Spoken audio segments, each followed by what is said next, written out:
Bom dia, boa tarde, boa noite, sejam bem-vindos a mais um vídeo aqui no canal.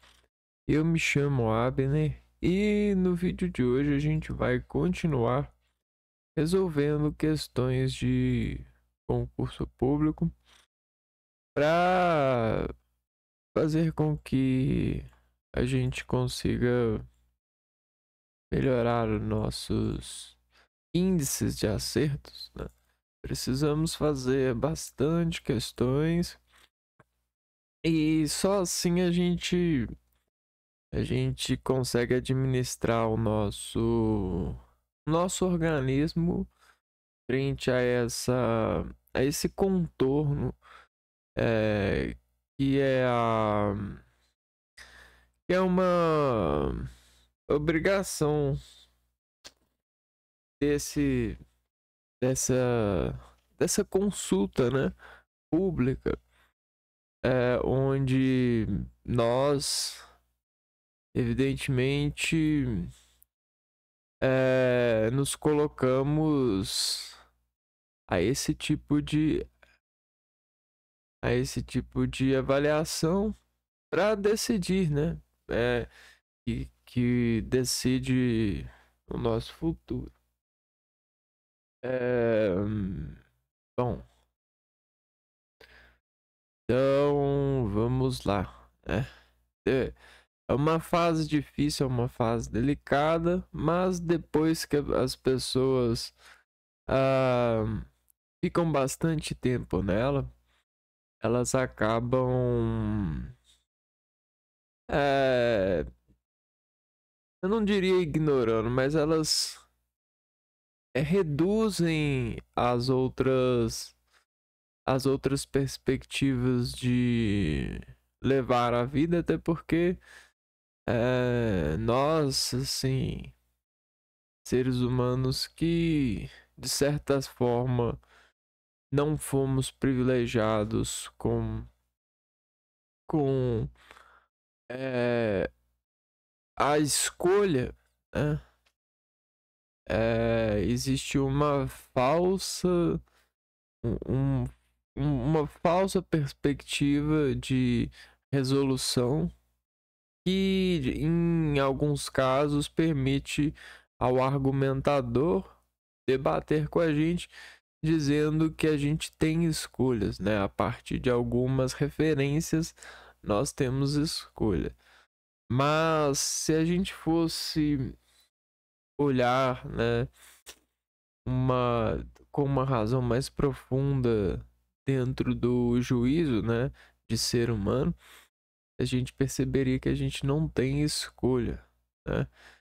Ah, e aí a gente, né, tem que se servir do caminho, né? E o caminho ele já escolheu por nós, né?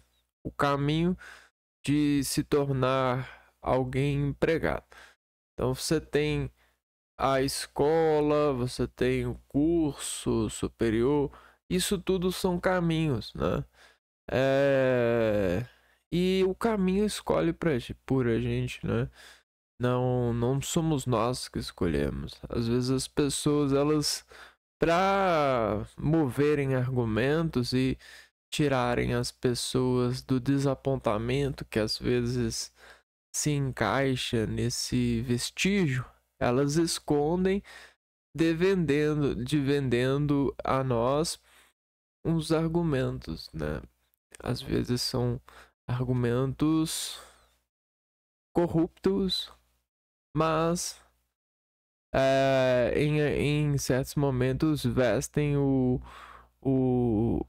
reagente fazendo uma reação, né? Levando ele a um contágio de reação, um estímulo. Mas não é o nosso caso, né? No nosso caso, a gente sabe disso e sabe que o caminho escolheu por nós, que nós não temos escolha. Nossa escolha é fazer o concurso público e trabalhar na área mediante a apelação do cargo, né? Que sair, que for isso, que aquilo, né? Nós somos os acatantes, né? Bom, então é isso. Em tomografia computadorizada, artefatos são distorções que aparecem na imagem gerada devido a fatores físicos ou técnicos relacionados com a aquisição dos dados. Os artefatos em anel são diretamente ligados a problemas nos detectores do equipamento e são anéis concêntricos com sombras centradas ao redor do campo de visão. Assinale a opção que indica o procedimento que evita esse tipo de artefato. Então vamos lá.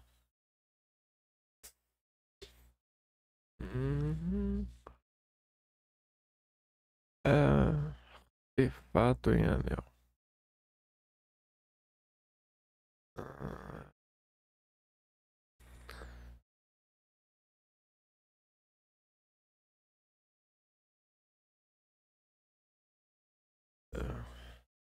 Posicionar o paciente no centro de rotação do Gantry com... não, né? Com tensão ou sedação do paciente. Reduzir a espessura do corte tomográfico. Fazer calibração ou retirar o objeto metálico da área estudada. Em anel do detector. Anel do detector.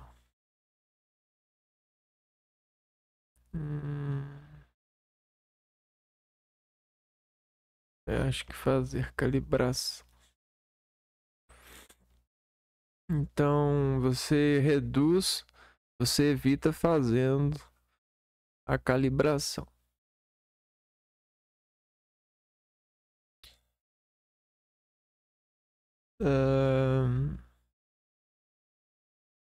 O processo de reformatação de imagens em tomografia computadorizada, que a partir dos dados obtidos no plano de aquisição axial, reconstrói um volume e a partir dele gera imagens em outros planos sagital, coronal, oblíquo ou curvo, é denominado reformatação de volume, reformatação multiplanar, projeção de intensidade máxima, projeção de intensidade mínima, exposição superficial. Reformatação multiplanar. Paciente com suspeita de fraturas nos ossos próprios do nariz em relação ao posicionamento, essa incidência. Eu não vou fazer essa questão, não. O estudo dinâmico da coluna lombosacra, também conhecida como teste de Knudson, é um estudo complementar da coluna lombosacra que deve ser feito com pacientes em ortostática nas incidências. Tá, estudo dinâmico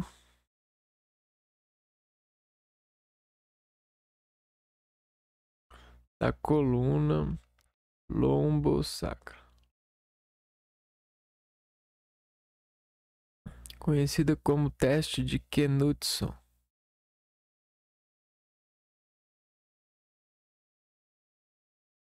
Knudson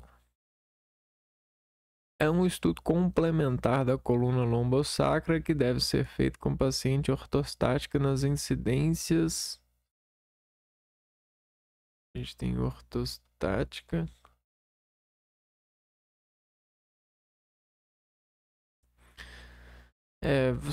A lombosacra é um osso bem complicado, né?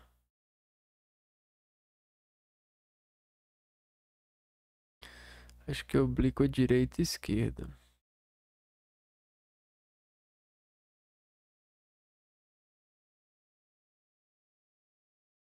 Não, perfil e flexão e extensão. O teste de Knudsen é feito em perfil e flexão e em extensão. Extensão. Extensão. Vamos ver aqui. Teste de Knudsen.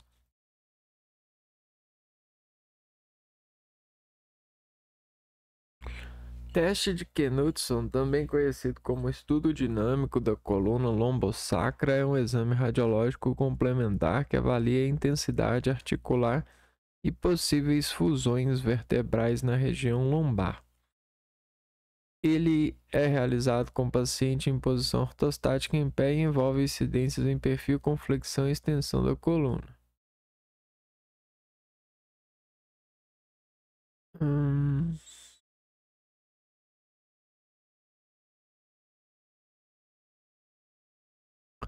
hum, hum.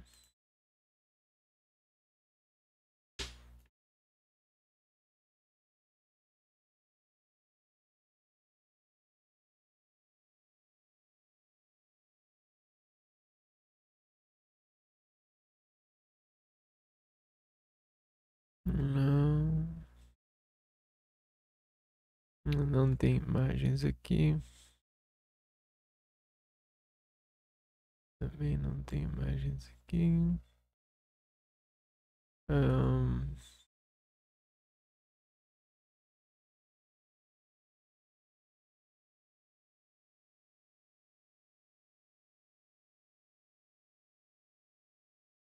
é, estamos sem imagens do teste na internet, né? Beleza, já foi feita. Assinale a opção que indica o local em que o símbolo internacional da radiação ionizante deve ser colocado e a inscrição que deve ser acompanhá-la. Esse aqui a gente já fez. Aqui.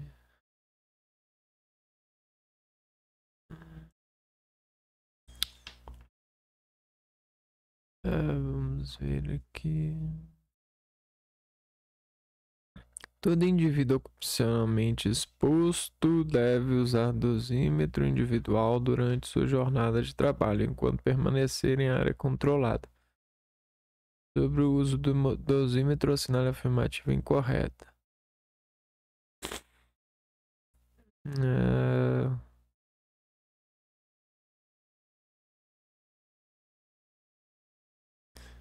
é,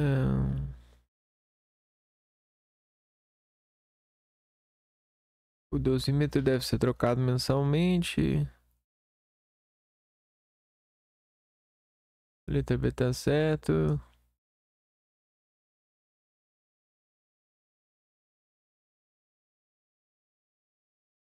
De forma a poder ter a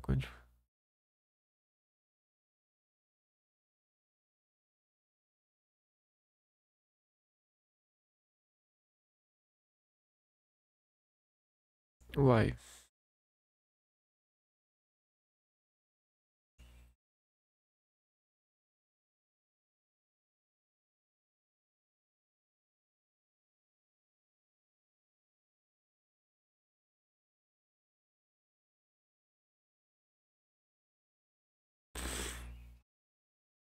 Ah, isso aqui tá errado.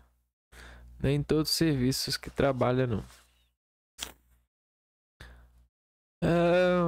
Os efeitos biológicos das radiações ionizantes podem ser estocásticos ou determinísticos. A principal diferença entre eles é que os efeitos estocásticos causam transformação celular, enquanto os determinísticos causam a morte celular. Assinale a opção que apresenta o efeito classificado como determinístico que pode ocorrer em pacientes que recebem radiação ionizante. Determinísticos que pode ocorrer em pacientes que recebem radiação ionizante. Assinale a opção que apresenta o efeito classificado como determinístico.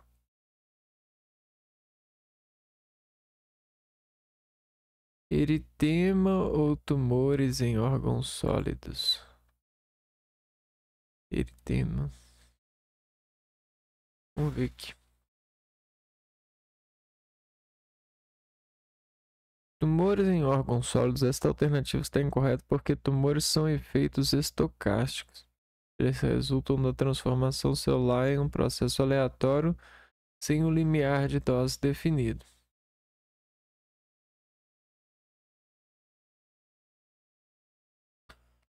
Ah, lá.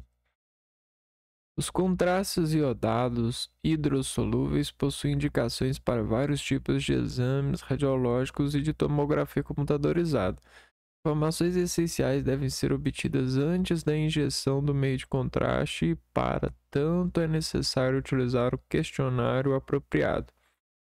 Assinale a situação que não é um fator de risco para reação adversas para administração venosa de meio de contraste iodado.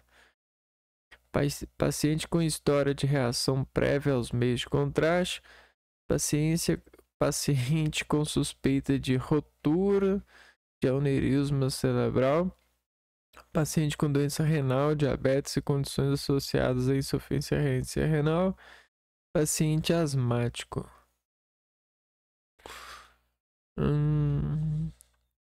Asmático, né? Não, paciente com suspeita de rotura de aneurisma cerebral. Vamos ver as outras. Este é um fator de risco significativo. Paciente que já tiveram reações adversas a contrastes. Doenças renais e diabetes são fatores de riscos importantes porque podem afetar a capacidade do organismo de eliminar o contraste. E o asmático. Pacientes asmáticos podem ter reações alérgicas mais intensas aos meios de contraste, sendo assim considerado em risco.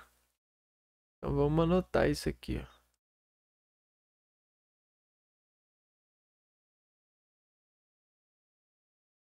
Paciente asmático.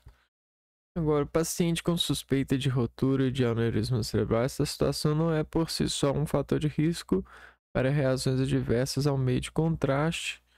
O risco não está diretamente relacionado à condição do aneurisma cerebral em si. Beleza. Aneurisma e torção não.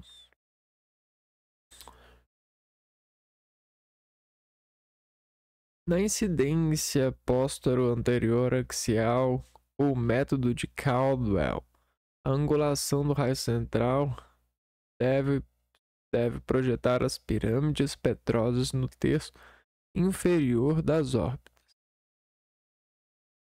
Essas pirâmides petrosas fazem parte do osso esfenoide temporal. Pirâmides petrosas fazem parte do osso temporal. E petrosas. Osso temporal.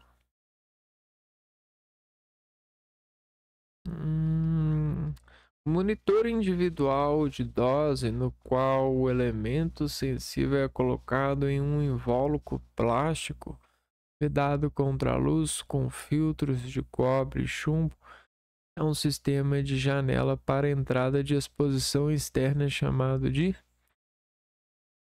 monitor individual de dose.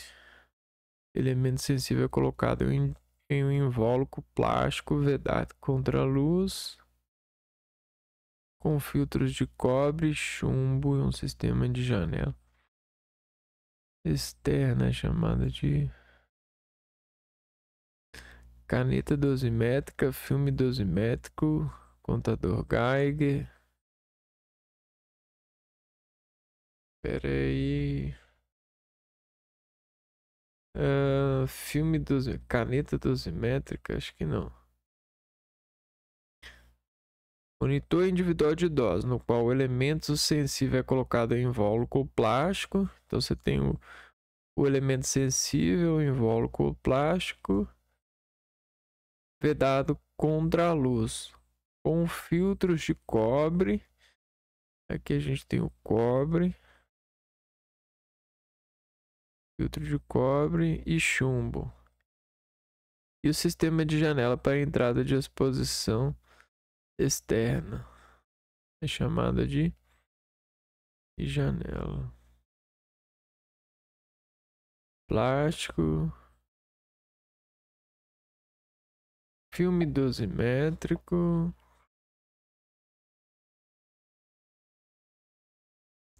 caneta dosimétrica.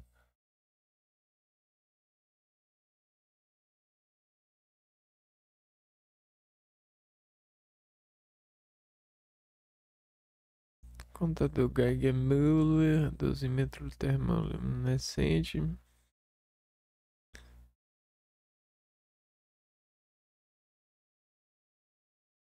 Esse acho que não.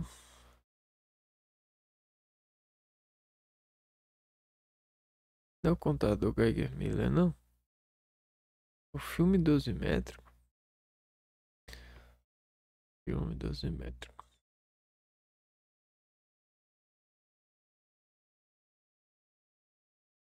Beleza. No processamento químico, a imagem latente se torna visível por meio da ação de solução química sobre a película radiográfica.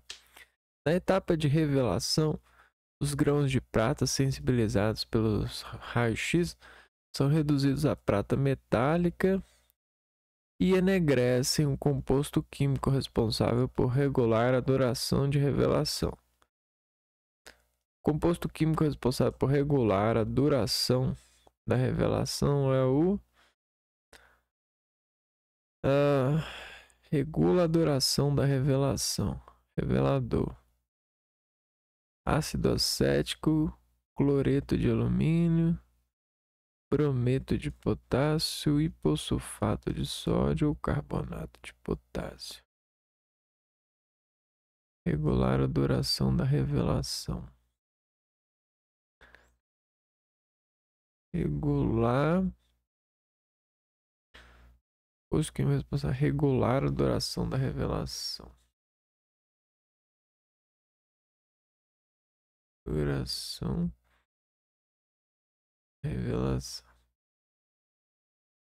Então é um revelador, né? Ácido acético. Acredito que não. Cloreto de alumínio também não. Hipossulfato de sódio, carbonato de potássio, brometo de potássio. Deixa eu chutar esse aqui. Brometo de potássio. Brometo de potássio. Brometo de potássio, então, regula a duração da revelação. Questão de 2024. Após realizar o processamento do filme, o técnico percebeu que os ápices pulmonares ficaram cortados no exame póstero anterior de tórax. Para não contar os ápices novamente, o técnico precisa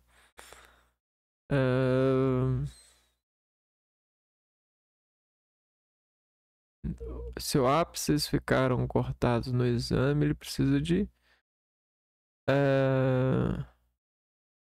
manter o paciente na mesma posição, afastando o paciente. Não, manter o cabeça. Não, afastar o paciente não. Afastar o paciente da estativa para reduzir a distância. Afastar o cabeçote do paciente. Foco objeto. Essa é uma boa. Manter o cabeçote na mesma posição. Aproximar o paciente da estativa para aumentar a distância do foco. Não, ele precisa de afastar o cabeçote do paciente. Sinusite é um processo infeccioso com formação de exudato purulento no interior dos seios paranasais, do seio esfenoidal e na região posterior dos seios maxilares. O exudato é demonstrado sem sobreposição anatômica de cavidades em uma incidência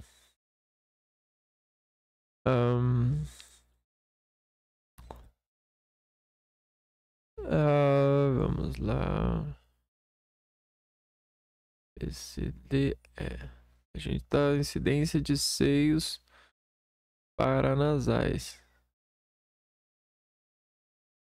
Seios paranasais. Perietocantial, frontonasal, lateral ou perfil. O perfil. Qualquer coisa? No seio esfenoidal e na região posterior do seio maxilar.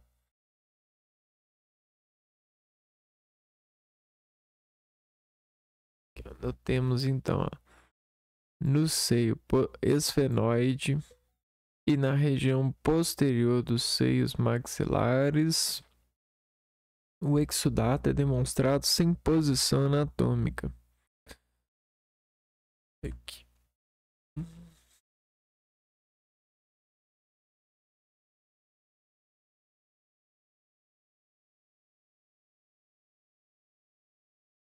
É o seio esfenoide na região posterior dos seios maxilares, é o parietocantial. Ó, aqui tá falando que é ultra, né? Deixa eu ver, tá falando que é o Waters. Waters e... Não.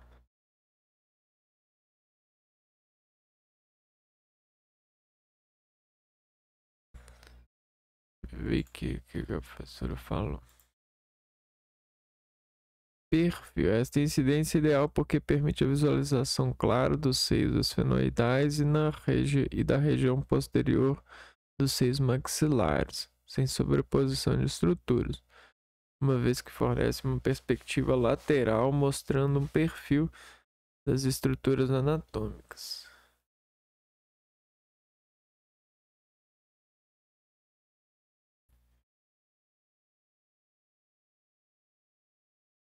Deixa eu ver. É, perfil. Vamos lá. Um exame padrão tórax deve seguir critérios técnicos rigorosos de posicionamento para demonstrar a anatomia adequadamente. Nesta radiografia, o segundo par de costelas é localizado. Segundo par de costelas.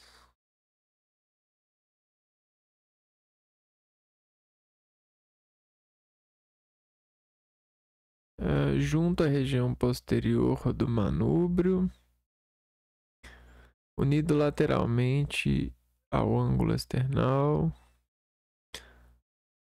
externo clavicular, ligado às fóveas, unido ao corpo do externo por cartilagem costal. Questão difícil. Um exame padrão de tórax. Um exame tórax. A gente vê um negócio assim, né? Tem negócio aqui assim.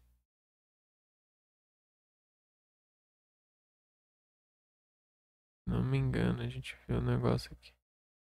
Então, lateralmente ao ângulo, junto à região posterior do manúbrio.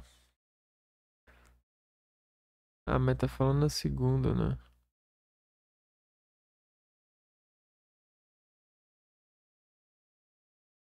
Região posterior do manúbrio.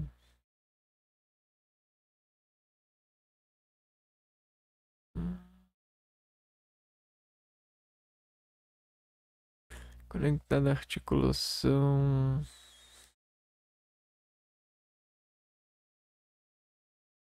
Conectada à articulação externo-clavicular. Externo. Não, letra C não. Ligado a fóveas do processo transverso de T1.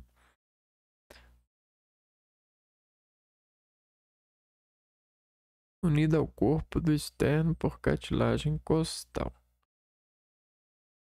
Estou em dúvida entre a E e a A, né? Junto à região posterior do manúbrio, corpo do externo por cartilagem costal.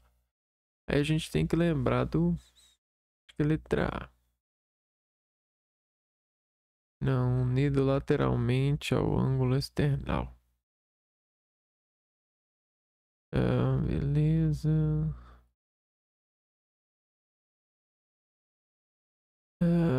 Aqui. Unido lateralmente ao ângulo external. Durante um exame PA de tórax, é essencial posicionar o paciente de maneira que as estruturas internas sejam claramente visíveis. O segundo par de costelas da arte se articula com o externo, precisamente no ângulo external, também conhecido como ângulo de Lois. Este ponto de articulação serve como uma referência anatômica importante, ajuda a garantir que o posicionamento do paciente está correto. Vamos ver aqui.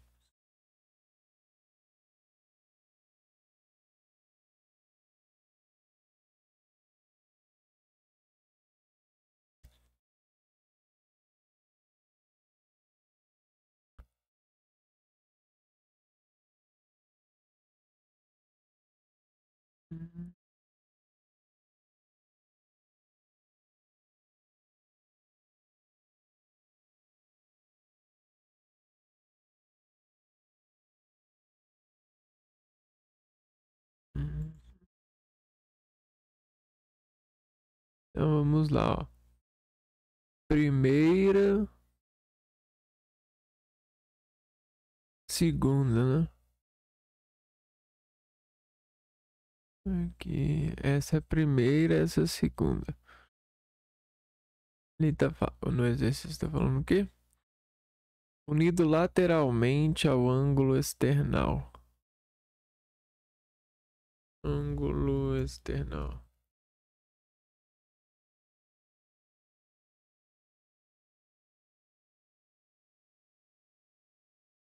Ângulo external.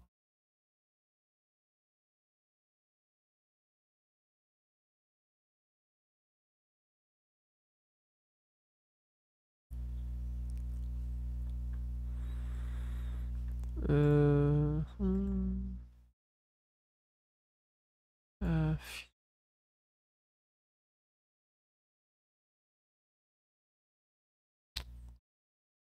Abrir esse negócio todo aqui, né? A gente só tá querendo ver o ângulo external. Aqui. Hum,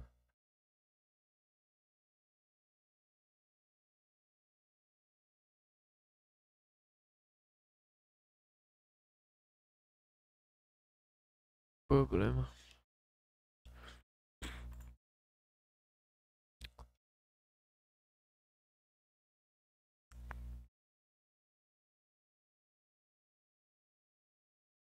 Aqui.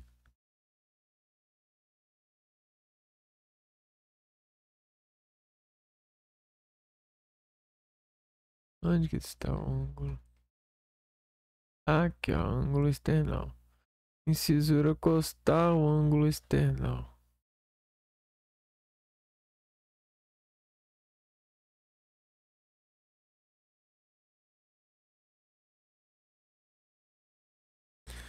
Ângulo external.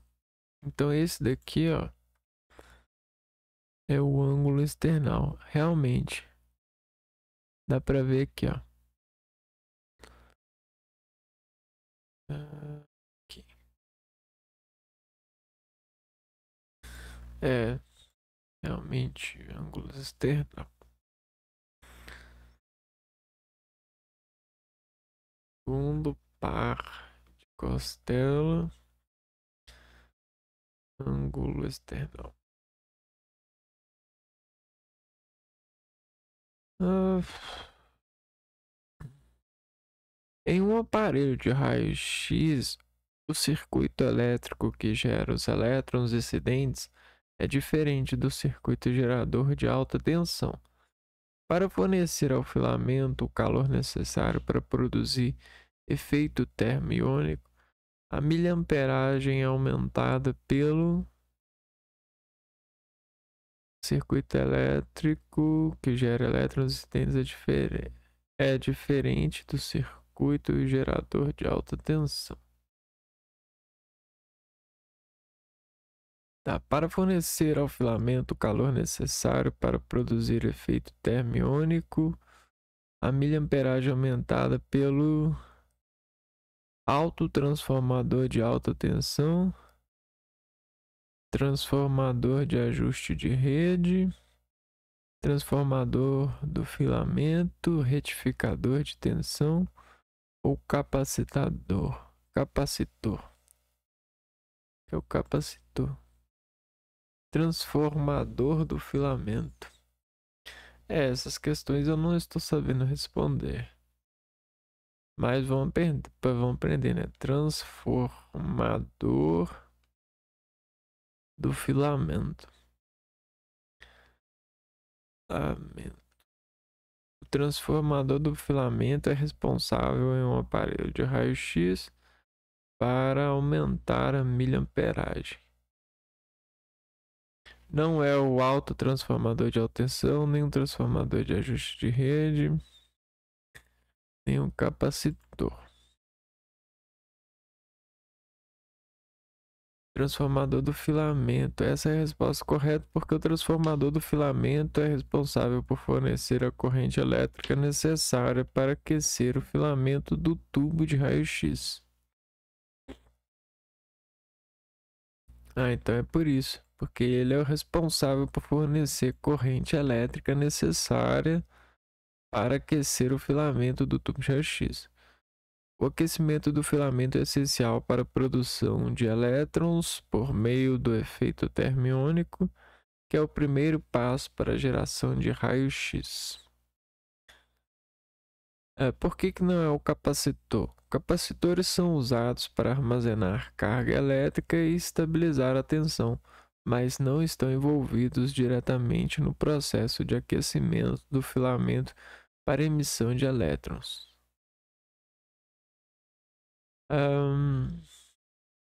Vamos lá. O joelho é uma articulação sinovial do tipo bicondilar, importante no movimento de flexão e extensão dos membros inferiores.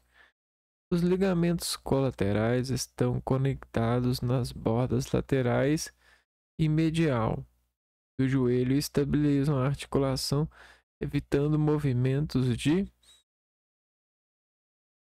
ligamentos colaterais estão conectados nas bordas laterais e médio.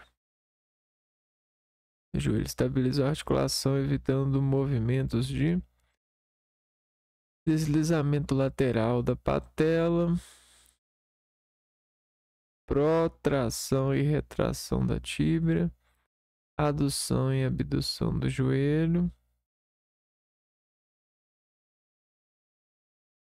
anterólise do talos, anterolistese do talos, rotação do fêmur. Então vamos ver aqui. A gente tem o joelho e aqui a gente tem a tíbia, né? A gente tem os ligamentos cruzados aqui e esses ligamentos. O que aconteceria se não tivesse esses ligamentos aqui? Se essa parte viesse para cá e não tivesse essa, ela ia dobrar para cá, né? Ou para cá. Então vamos ver qual que fala isso. Deslizamento lateral da patela. Da patela não, né? Protração e retração da tíbia. Protração. Que isso? Protração e retração. Não lembro o que é isso. Protração.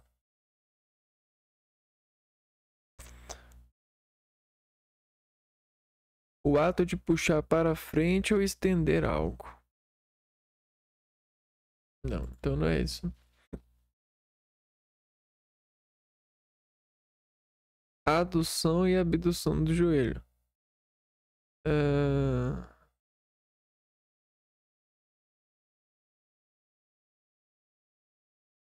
Adução é isso. É trazer pra cá e a abdução é trazer pra cá. Acho que a C tá mais correta. Anterolístese do taros. Não, rotação do fêmur.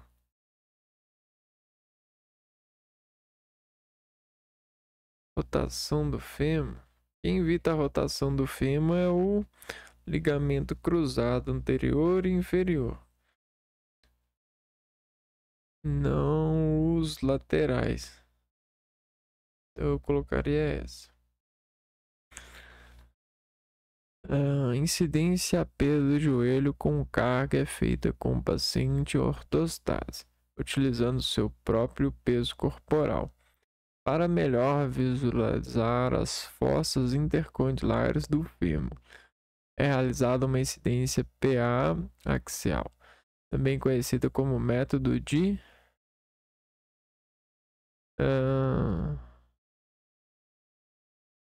Rosenberg, Merchant, Setgast, Taylor e Urritz.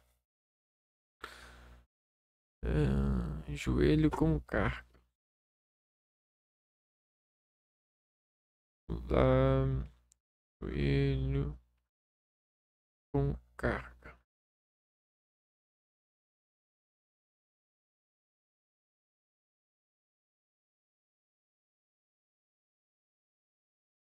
Rosenberg.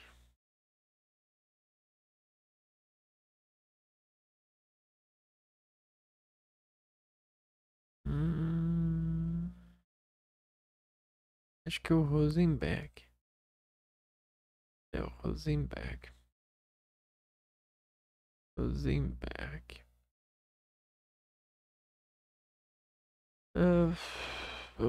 Vamos revisar aqui com essa.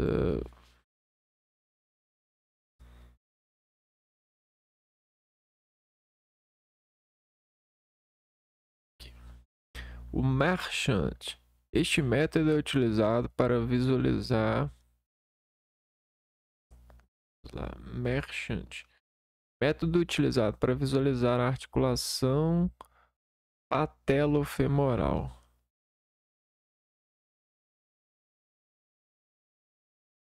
Sendo uma técnica axial que não é em carga. O Sitgast, também conhecido como Sunrise. Sunrise View. Este método é utilizado para visualizar a patela, mas é realizado em flexão do joelho e não envolve carga. Taylor, este método é conhecido pela incidência para avaliar a pelve. E não tem aplicação na visualização das fossas intercondylares. O Hertz é utilizado para visualizações intracranianas e não está relacionado ao exame de joelho ou fossas intercondylares.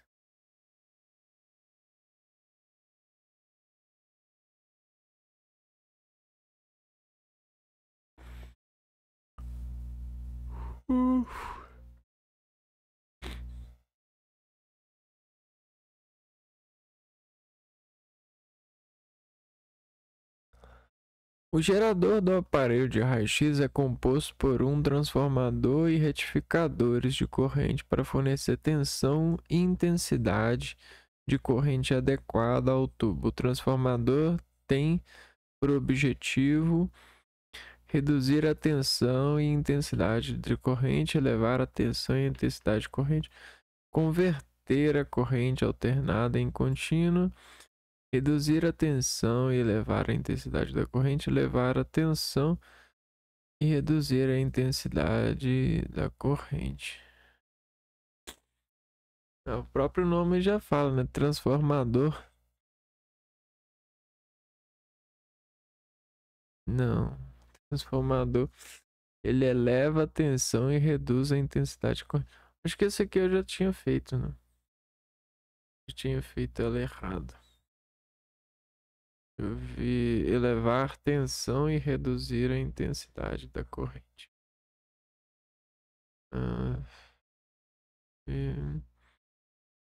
Transformador. Eleva a tensão e reduz a intensidade da corrente. Acho que tem aqui. Transformador é um aparelho de raio-x.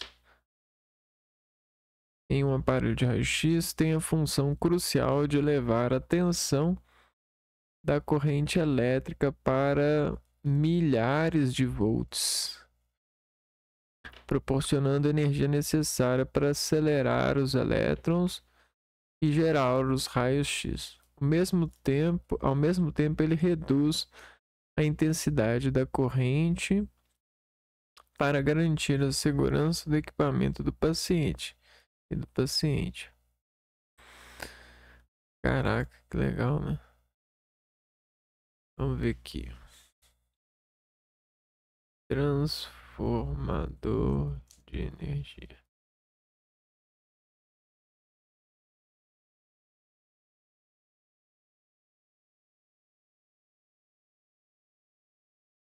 Ah, isso aí, ó. Isso são transformadores.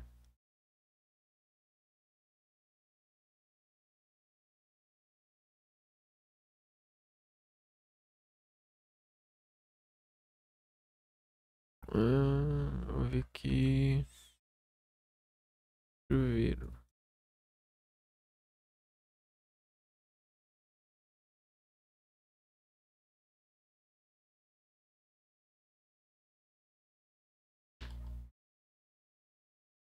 Ah, legal. O estudo das radiações é orientado por leis e princípios físicos, uma vez que as radiações são invisíveis e imperceptíveis aos demais sentidos. Segundo a lei de Bergoni e Tribondel, que o estudo das radiações é orientado por leis e princípios físicos, uma vez que as radiações são invisíveis e imperceptíveis aos demais sentidos. Segundo a lei de Bergoni e Tribondel. Vamos ver aqui esses caras aqui.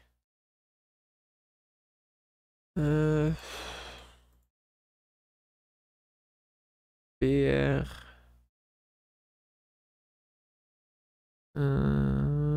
NIT. Bondel. A radiosensibilidade é uma célula e é inversamente proporcional à sua especialização. A intensidade de radiação é proporcional ao inverso do quadrado da distância. Vai ver essa, né? O momento angular varia em função do número atômico do elemento químico. Há uma relação probabilística entre dose e efeito que independe de limiar. Quanto menor o tempo de exposição, menor será a taxa de dose efetiva. Não. Vai ser de longe eu ia saber. eu não ia saber, né? Não, a radiosensibilidade de uma célula é inversamente proporcional à sua especialização.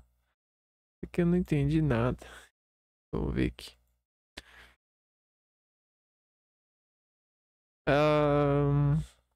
Essa alternativa está correta porque a lei de Bergoni e Tribondel afirma que células menos especializadas, como células tronco. Ah, tá falando de células humanas, né? Aqui, ó. De uma célula. Esse de uma célula aqui ficou um pouco longe para mim. Célula humana. Esse de uma célula. Célula humana. Célula viva, né?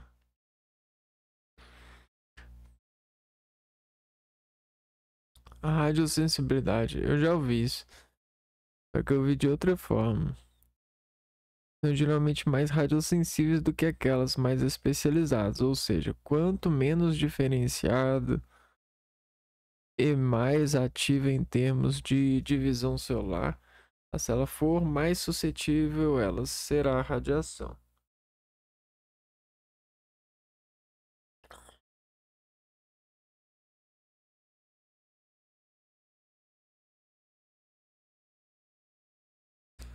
Quanto menos diferenciada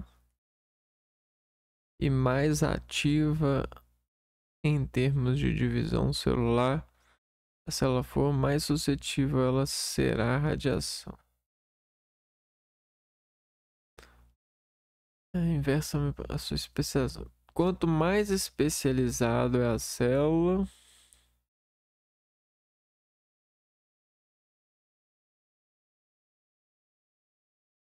ela é menos sensível.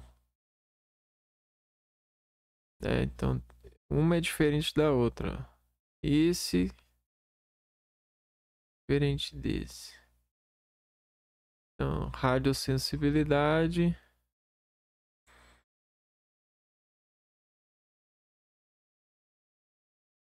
é igual a 1 sobre especialização. Então, quanto mais radiosensibilidade, menor é a. É, menor é a especialização. 1 dividido por se vamos pôr que a gente tem 1 para 1. Se eu tenho duas coisas aqui, vou ter uma menor radiosensibilidade.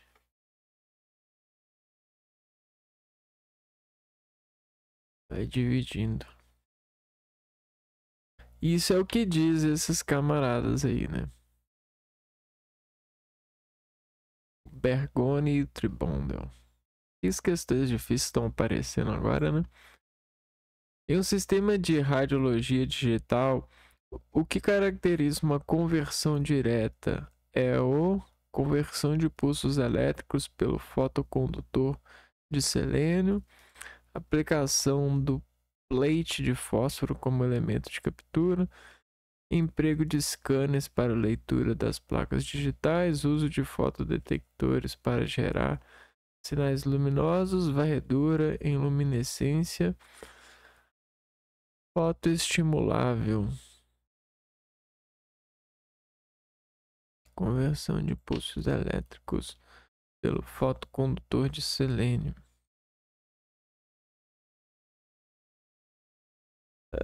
Na incidência padrão de tórax, o raio central deve ser posicionado de 18 a 20 centímetros abaixo de T1, incidindo entre os ângulos inferiores das escápulas. Na incidência em AP realizado no leito, devemos usar como referência visual o inferior, região inferior do processo tifoide, ângulo superior da escápula, ângulo superior da escápula, incisura jugular do externo, processo espinhoso de T7, borda do 10º par costal.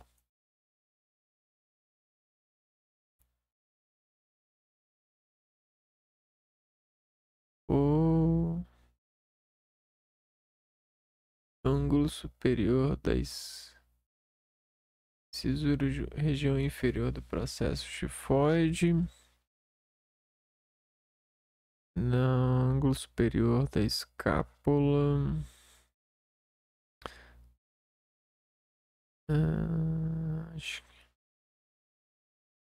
acho que é isso. Cisura jugular, não, processo aqui, incisura jugular do externo.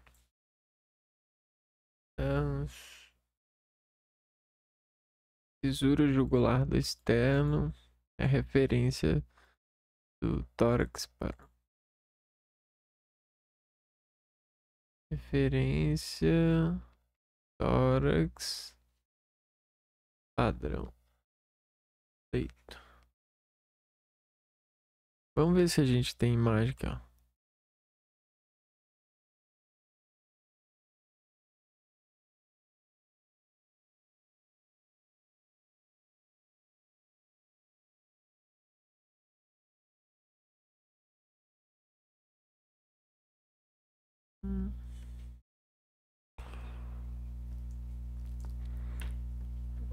O paciente deve estar posicionado de uma forma plana.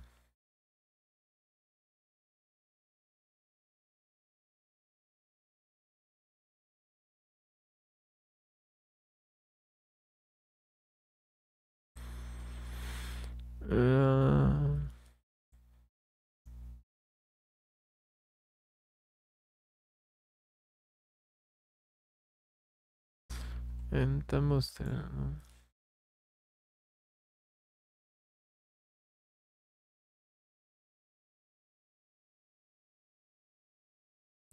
Ver.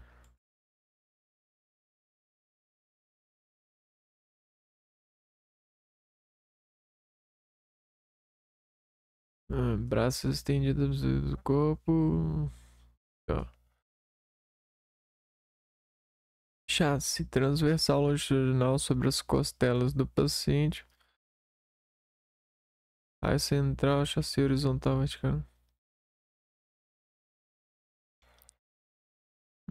Tá falando que é. Ah, é o raio central? Pera aí, deixa eu ver. PA do tórax, o raio central deve se posicionar. Então aqui tá falando do raio central. Raio central na cisura jugular do externo. Ah, ok. Aí eu achei que tava falando dos limites. Que coisa. Minha cabeça tava nisso. O perfil de Y escapular faz parte da rotina básica para estudo da escápula. A incidência especial em que o acrome e o processo coracoide formam apenas as pernas do Y. Quase simétricas na imagem é a incidência tangencial com saída de supraespinal, ou método de... Vamos lá, vamos ver se a gente lembra isso aqui. Y escapular.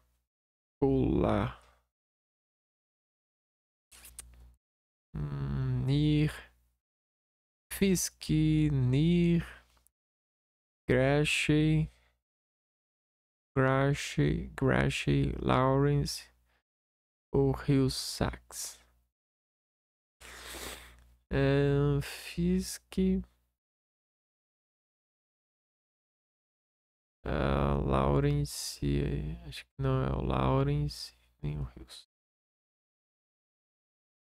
Gracie, eu tô achando que é o Ni. Ou não. Gracie. Ah, é o Ni mesmo. Uf. Ah, é o Nir. Método de Nir. Y escapular. Vamos ver as outras aqui.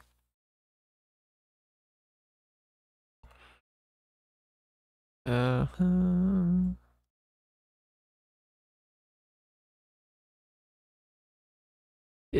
O FISC.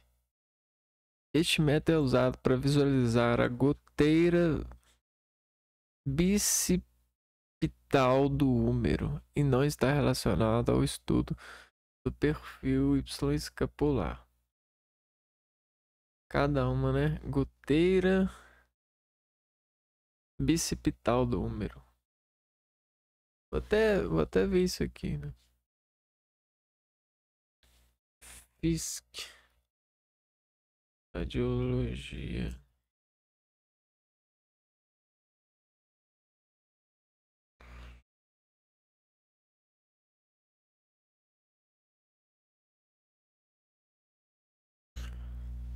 Ah, parece que é isso aqui.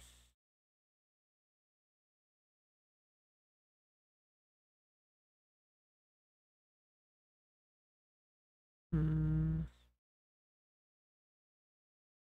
Gracie. Essa incidência é utilizada para obter uma visão verdadeira da articulação glenohumeral, mas não para a formação do Y escapular. Gracie. Lawrence. Refere-se à incidência transtórax utilizada para visualizar o húmero proximal, mas não se aplica ao perfil Lawrence, húmero proximal, Gracie, articulação glenohumeral, FISC, goteira bicipital do húmero, Hill-Sachs, lesão óssea no húmero geral. Termo que descreve uma lesão óssea no húmero, geralmente associado à luxação do ombro. Não é um método de imagem. Então, o Hill-Sachs, ó, não é. A descrição descreve uma lesão óssea no húmero. Não é um método de imagem. É. Caramba. Muitas coisas, né? Ossos planos ou laminares são formados por dois planos de ossos compactos e esponjosos, com medula óssea entre eles. No crânio, o espaço estreito entre as superfícies internas e externas dos ossos laminares é chamado de endocondral, periosteometáfise, córtex ou diplói.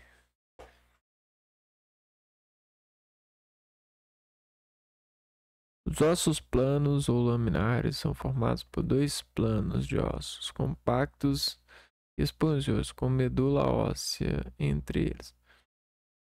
No crânio, o espaço estreito entre as superfícies internas e externas dos ossos laminares é chamado de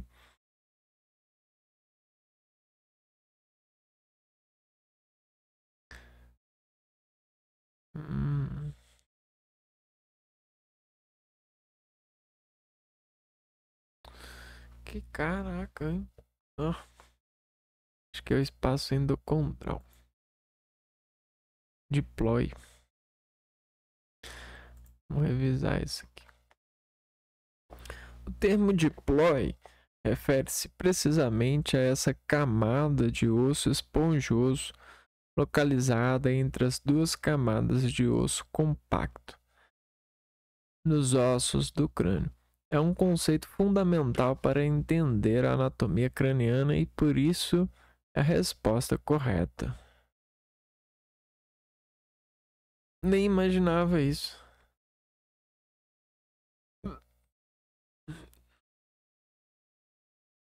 Deploy. Agora vamos ver essas alternativas aqui.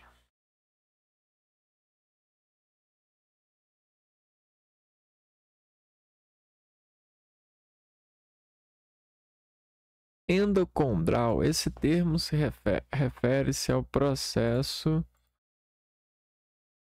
de ossificação endocondral, que é uma forma óssea, forma de formação óssea a partir da cartilagem.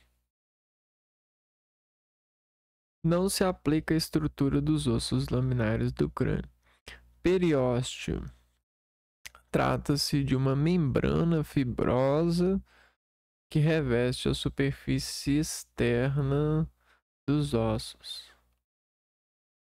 A metáfise refere-se à região dos ossos longos entre a diáfise e a epífise.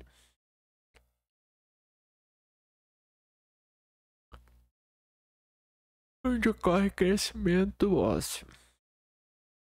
Córtex refere-se à camada externa de um órgão ou estrutura, como o córtex cerebral ou córtex renal.